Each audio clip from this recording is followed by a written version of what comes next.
Good evening everyone. Ito po yung mga paninda po natin. Yan guys. Pansit. May 1 kilo magkalating kilo guys. Pasit canton.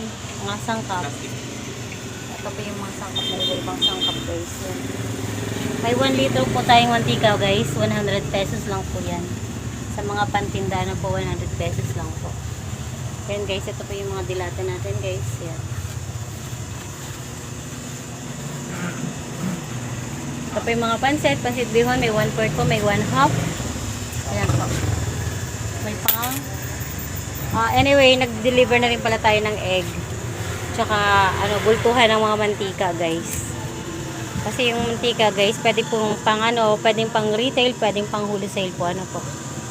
So, lalabas po tayo. Ito-check po natin yung mga items na, yung mga paninda na pwede natin i-flex, guys. Magnolia chicken po. Ayan po, guys. Ito po yung napakasarap na mga guys. Sobrang tamis po. Ito po yung tinapa, 20 pesos lang. 20 pesos lang. Ang star apple, guys, sobrang sarap. Yan, guys, 100 pesos lang po ang kilo po. Sa mga frozen goods po natin, guys. Ayan. Frozen goods. Sa mga pwede pong mag-purchase, pwede po kayo mag-purchase kayo. Pwede rin po kami mag-deliver. Ano po? Ayan guys. So yung ating mga gulay na fresko, bagong-bago. May mga bagong din po tayo.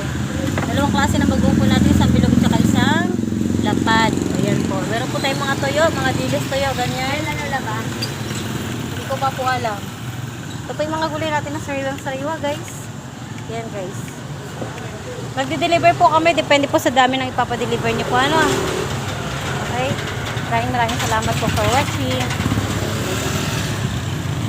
Ito po yung, kung titingnan po sa labas, ganito po siya. Ganito po siya titingnan sa labas guys, ha? Ayan po.